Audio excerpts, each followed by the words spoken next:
चलिए रिकॉर्डिंग शुरू हो गई। तो एग्जाम में लोग क्वालिफाई क्यों नहीं कर पाते हैं? क्योंकि वो पुनरावृत्ति नहीं करते, रिवीजन नहीं करते। जो चीज एक बार पढ़ लिया, हाँ उसको क्या है, उसको छोड़ देते हैं, याद हो गया। विषम विद्या, क्या? अनभ्यासे विषम विद्या। हाँ, अनभ्यासे विषम विद्या, अजीर्णे भोजनम विषम, विषम सभा दरिद्रस्य वृद्धस्य तरुणी विषम।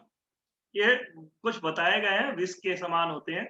परंतु यहाँ पे, हाँ ये बिल्कुल सही श्लोक है, इस पे बैठता भी है। अनभ्यासे विषम विद्या, अभ्यास नहीं करने से विद्या विष के समान होती है। पर यहाँ पर मेरे कहने का उद्देश्य भी यही था कि आप लोग बार बार उसको रिवीजन करते रहे, और रिवीजन जब पुनरावृत्ति करते रहेंगे तो भले ही हमें वो याद ना हो, लेकिन हमारे दिमाग के एक कोने में, जैसे आप 10 बार किसी चीज का, किसी का नाम सुनते हो, नाम को याद नहीं करना पड़ता, रटना नहीं पड़ता है। किसी का नाम एक बार सुना, एक बार सुनने के बाद में आपसे वो मिल करके गया, मान लीजिए आपसे मैं मिलने के लिए आया कभी, हाँ मैं आपसे एक बार मिला और चले गया, 10 साल बाद आया, फिर मैं मिलूंगा तो आप मेरे को आपको मेरा नाम याद नहीं रहेगा। लेकिन अगर वही 4-5 बार मैंने आपसे मिल लिया, और उसके बाद अगर मैं 10 साल बाद भी मिलूंगा, तब भी आपको याद रहेगा। भले एक बार का याद ना रहे, 2 बार का याद ना रहे, तीसरी बार में याद ना रहे, चौथी बार का तो कुछ ना कुछ तो स्मरण हमारे दिमाग में रहता ही है। तो वही है पुनरावृत्ति, 4-5 बार जब किसी चीज को हम रिपीट करते रहते हैं, तो वो हमारे दिमाग में एक स्थान बना लेता है। तो वही चीज है, इसीलिए हमें पुनरावृत्ति करते रहना चाहिए। तो हमारा आया अधिगोपम, ऐसे ही बनता है। प्रथमा निर्दिष्टम समास उपसर्जनम, समासम और उपसर्जनम पूर्वम, मतलब उपसर्जन का पूर्व प्रयोग होता है। अब इसमें क्या है, अव्ययी भावश्च से इससे सुख का लुक हो जाता है। जब इकारांत हो, उकारांत हो, शब्द हो, तो उसका लुक हो जाएगा। अदंत यदि होगा तो अम आदेश हो।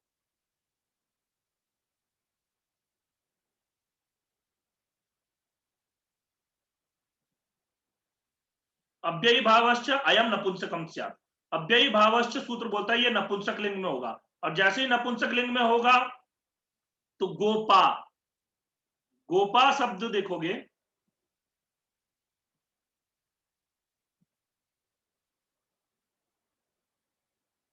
ये जो गोपा शब्द है, इसमें आ जो है ना, ह्रस्व नपुंसक प्रातिपदिक, हाँ नपुंसक लिंग में ह्रस्व हो जाता है, तो आ को अ हो गया तो गोपा बन गया, और फिर गोपम बन गया। ये आपका सूत्र है, नाभ्यय भवादो पंचम्या अधिगोपम। इसी में ही हमारा तृतीय सप्तमी और बहुलम, तृतीय और सप्तमी में बहुल से आदेश होता है। तो देखिए उपकृष्णम उपकृष्णेन, दो रूप बनेगा। मद्रानाम समृद्धि, सुमद्रम, यवनानाम वृद्धि, दुर्यवनम। ये सारी सिद्धियां मैं करवा चुका था, केवल आपको रिवीजन कर रहा हूं इसीलिए। दुर्यवनम, मक्षिका नाम अभावा, निर्मक्षिकम, हिमस्य अत्यय, अति हिमम। अत्यय मतलब क्या होता है, कोई बता सकता है? हिमस्य अत्यय कोई बता सकता है? पिघलना। पिघलना या नाश होना, ठीक है। निद्रा संप्रति न युज्यता, मतलब अब सोने का समय नहीं है, अब उठ जाओ उठ जाओ उठ जाओ उठ जाओ। तो अति निद्रम, हरि शब्द से प्रकाशा, इति हरि, विष्णु हो पश्चात अनु विष्णु, योग्यता विप्सा पदार्थान अतिवृत्ति, सादृश्यानि यथार्थ। अब देखिए यथा जो है ना, उसके 4 अर्थ बताए गए हैं। नीचे हिंदी में अर्थ देखेंगे तो ज्यादा अच्छे से समझ में आएगा। योग्यता, योग्यता अर्थ में, हाँ पहला होता है, दूसरा होता है विप्सा, विप्सा मतलब बार बार होना। पदार्थान अतिक्रम्य, पदार्थों का अतिक्रमण ना होना, हाँ मतलब उसका जो भी अर्थ है उसका अतिक्रमण नहीं करना। और सादृश्य, इन चारों अर्थों में होता है। तो योग्यता अर्थ में बना अनुरूपम, हाँ अनुरूपम मतलब रूप के योग्य, हाँ मेरे रूप के योग्य, मेरे को एक बालिका चाहिए तो मेरे रूप के योग्य, ठीक है, मेरे रूप के मेरी योग्यता के समान, ऐसा। तो योग्यता के अर्थ में अनु आया। विप्सा अर्थम अर्थम प्रति प्रत्यर्थम, ठीक है। विप्सा मतलब बोलते हैं बार, 2 बार होना, ऐसा। और फिर उसके बाद में आता है पदार्थान अतिवृत्ति, अतिवृत्ति मतलब शक्ति अनतिक्रम में, यथाशक्ति, ठीक है, यहां पर यथाशक्ति बना। इसके बाद में हमारा एक आया, ये अव्ययी भावे च अकाल है। ये जो सूत्र बोलता है सह के स्थान पर स आदेश, ठीक है, तो इसमें हरे सादृश्यम, सादृश्यम के अर्थ में सह उपसर्ग का सह उपसर्ग नहीं है, सह अव्यय का प्रयोग हुआ, अव्यय में सह के स्थान पर वो ह का लोप हो गया, स आदेश हो गया, तो स हरि बना। हाँ, ज्येष्ठस्य अनुपूर्व्येन, अनुपूर्व अर्थ में अनुज्येष्ठम, चक्रेन युगपद सचक्रम, सदृश सखा सख्या, सख्या सदृश, तो ये क्या बनेगा, ससखी, छत्राणाम संपत्ति सछत्रम, तृणम अपि अपरित्यज्य, अपरित्यज्य सतृणम अत्ति, अग्नि ग्रंथ पर्यंतम अदिते साग्नि अदिते। यहां तक हमारा उस सूत्र का चल रहा था, वो जो सूत्र है ना उसी सूत्र का यहां तक चला। अब इसके बाद आते हैं नदी बिश्च, नदी बिश्च, ये बोलता है नदियों के साथ समास होगा, वो भी कब, संख्या के। तो समाहारे चायमिष्यते पंचगंगम और द्वियमुना, पंचानम गंगा नाम समाहारा, द्वयोः यमुनयोः समाहारा। फिर तद्धित में कौन सा प्रत्यय होता है, टच, टच मतलब छूना, इंग्लिश वाला टच, तो इससे क्या बना, सरदा समीपम, तो सरद है, हलंत है, टच का अ आया, जो ये अ है, दो में अ मिल गया तो ये अदंत हो गया, तो अदंत होते ही फिर ये क्या बनता है, उपसरदम, ऐसे ही उपजरसम, ऐसा बनता। अनश्च, ये बोलता है अनंतात अव्यय भावात टच स्यात्, अनंत होने पर भी अव्यय भाव से टच हो जाएगा। तो अनंत होने पर अव्यय भाव से टच क्या हो जाता है, आपका ये देखिए, नान्तस्य भस्य टेर लोपा, अब यहाँ पर नान्तस्य भस्य टेर लोपा, अब देखिए यहाँ पे कैसे बना, राजन शब्द है, राजन से भी क्या है, तो अन है ना, अन है ना अंत में, तो अन होने से क्या हो गया, यहाँ पर इसमें टच प्रत्यय हो गया, टच में न का तो लोप होता ही है, हाँ, टी का लोप हो गया, टी का लोप, अवश्य टे लोपा, टे लोपा, टी संज्ञा कैसे होती है, अचो अंत्यादिति, अचाम मध्य यो अंत्य स आदिर यस्य तस्य टी संज्ञा से। मैं इसको पहले भी समझा चुका था, लेकिन फिर भी दोबारा एक बार और, क्योंकि ये सब विषय कैसे होते हैं, दो तीन बार भी पढ़ लिया जाए तो अपने दिमाग में तब बैठता है। देखो टी संज्ञा कैसे होती है, ये देखिए, र, आ, र में आ है, ज में अ है और न है, ये है ऐसे, वर्ण विग्रह करेंगे तो इसका वर्ण विच्छेद करेंगे।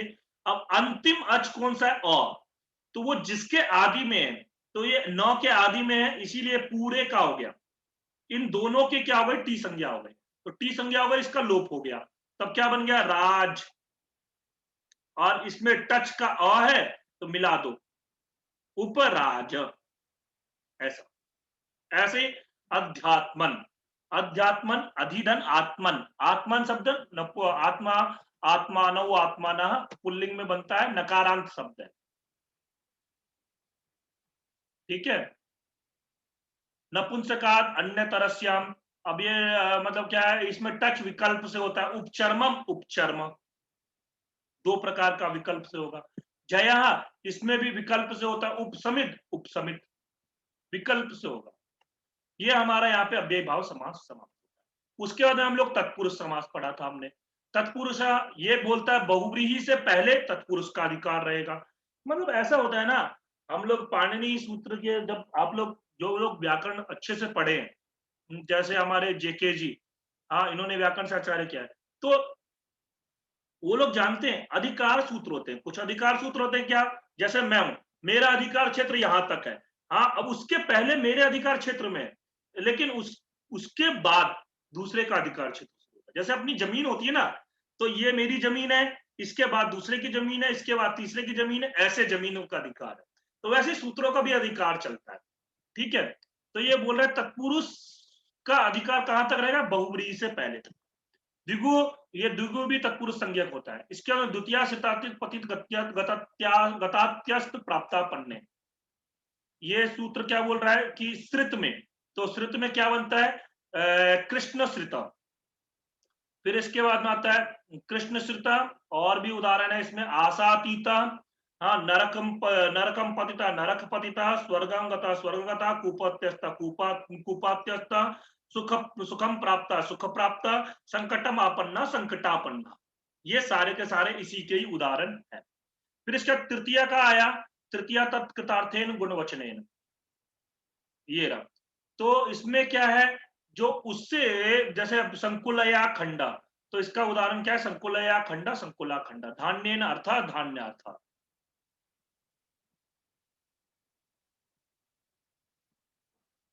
कर्तरी करने कृतुर बहुलम, अब इसमें यहाँ पे बहुलता से होता है, बहुल मतलब वो एक बार होगा एक बार नहीं होगा।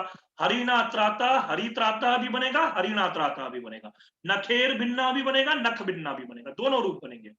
और अगर ऐसी में गति लग जाए तो नख निर्भिन्ना भी बनेगा, नख भिन्ना नख निर्भिन्ना।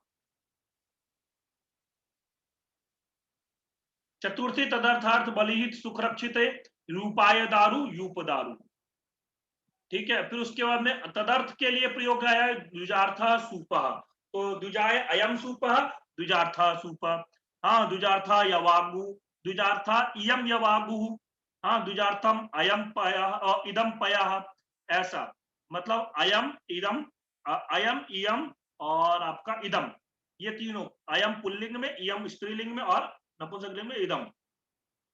भूत बलि भूतेभ्यो बलि भूत बलि, गवैहितम गोहितम, गवे सुखम गो सुखम, गवे रक्षितम गो रक्षितम। ये सारे के सारे चतुर्थी के हो गए। पंचमी भयेन, भय के अर्थ में पंचमी होता है। स्तोकांता स्तोकांतिक दूरार्थ कृच्छेन तेन, पंचम्याः स्तोकादिभ्याम, इसमें स्तोक आदियों में भी होता है हमारा, स्तोक मतलब थोड़ा, जो इसका उदाहरण देखिए ये रहा, स्तोकान मुक्ता, इसमें अलुक उत्तर पद है, इसमें लुक नहीं होता, लुक नहीं होता तो हमारा स्तोकान मुक्ता, अंतिकादागता, अभ्यासादागता, दूरादागता, कृच्छादागता, परंतु समास है, परंतु उसका लुक नहीं हुआ है। षष्ठी राज्ञः पुरुषा, बहुत प्रसिद्ध उदाहरण है राजपुरुषा। पूर्वापरादोत्तरम एक देशी नेकाधिकरणे, इसमें क्या बोला है, पूर्व आगे ये देखिए यहाँ पे ऐसा, पूर्वम कायस्य पूर्व काया, अपर कायस्य अपर काया, पूर्व छात्रा नाम, यहां पर एकाधिकरणे यहां पर नहीं होगा, पूर्व छात्रा नाम बनेगा।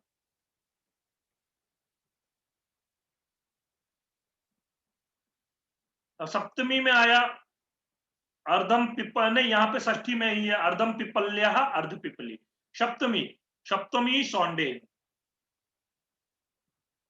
अभी कट जाएगा, फिर उसके बाद हम लोग दोबारा से आएंगे। सप्तमी सौंडे, अक्षेषु सौंडा अक्ष सौंडा, सौंडा